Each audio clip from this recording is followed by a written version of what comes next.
Hola, buenos días. Soy Martina Reyes y Ribarra. En este momento estoy cursando el internado de dermatología. Y el día de hoy les voy a hablar sobre la sífilis, de que es la gran simuladora. Bueno, la sífilis es una infección de transmisión sexual causada por el Treponema pallidum. El modo de transmisión más frecuente ocurre a través de la vía sexual o del contacto directo con lesiones infectadas. Sin embargo, se describen otras vías de transmisión como la transplacentaria. Tiene un amplio espectro de manifestaciones clínicas en diferentes sistemas, donde la piel es uno de los más representativos. La fase primaria consiste en el desarrollo de la primera lesión en la piel o las mucosas, conocida como el chancro primario. Luego la fase secundaria es un estado diseminado y comienza al cabo de 2 a 12 semanas después del contacto y se caracteriza por manifestaciones que son parenquimatosas, constitucionales y más bien son mucocutáneas. Después la sífilis entra en un periodo latente durante el cual el diagnóstico solo se puede hacer mediante las pruebas serológicas y este periodo se divide en una fase precoz y en una fase tardía.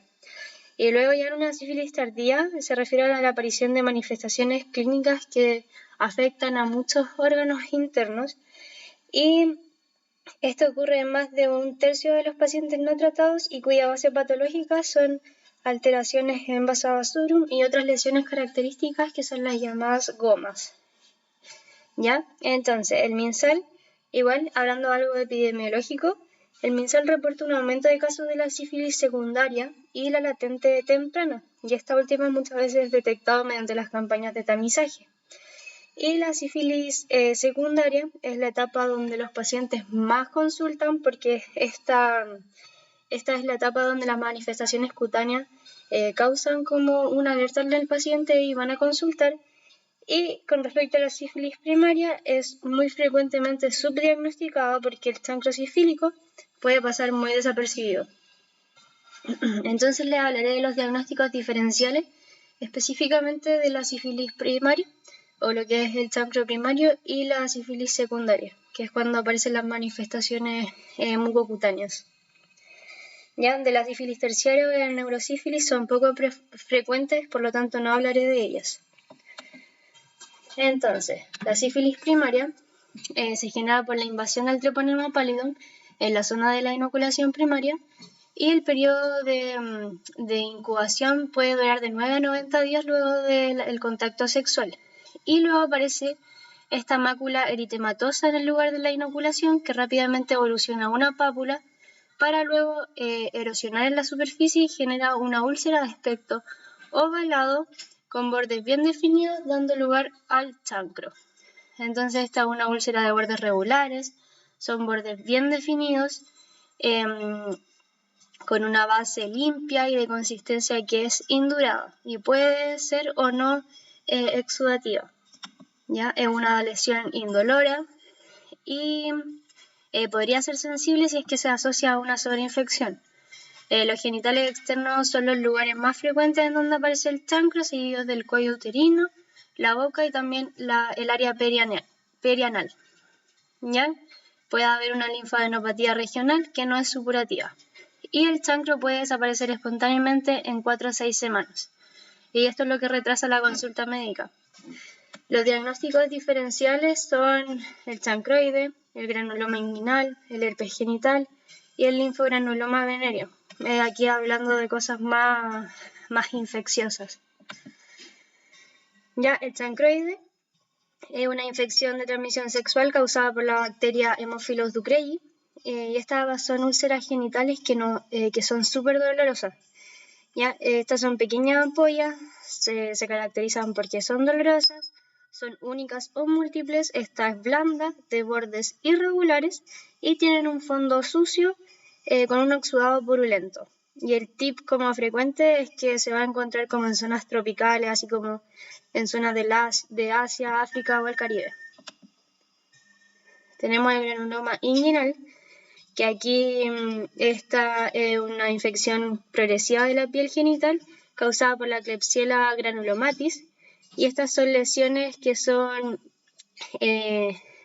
progresivas, tienen un color rojo carnoso, sobrelevadas, indoloras y a menudo ulceradas, y las adenopatías regionales son muy inusuales.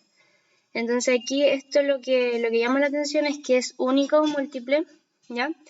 Esta es limpia, bordes elevados, este rojo como brillante el que llama la atención, y lo otro es que es indolora.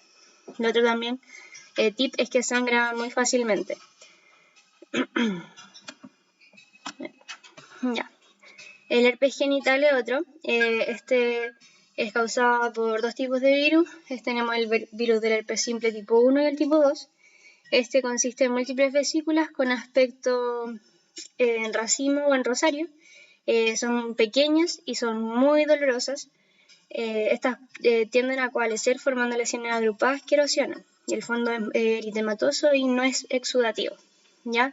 También otro tip es que, bueno, tienen un inicio agudo, también tienen como un cuadro de como una gripe, así como fiebre, malestar general, más frecuente en un brote primario. Ya tenemos el linfogranuloma venéreo, que es una enfermedad causada por cepas de la clamidia trachomatis, que se caracteriza por una lesión cutánea pequeña y a menudo asintomática. ¿Ya? Esta es una pequeña úlcera entonces, y esta pasa muy desapercibida y después aparece un ganglio inguinal muy doloroso que se puede fistulizar. Ya. Luego ahora vamos a hablar de la sífilis secundaria, y esta es considerada la fase más florida y sistémica de la infección por el Treponema pallidum, iniciándose entre las 2 a las 8 semanas después del chancro primario, que puede estar aún presente. Entonces, aquí los treponemas se diseminan por vía hematógena y invaden múltiples órganos y líquidos orgánicos, pero las manifestaciones clínicas que más llaman la atención son estas mucocutáneas. Este exantema maculopapuloso o pustular generalizado es no pruriginoso, es no pruriginoso y puede afectar cualquier superficie corporal.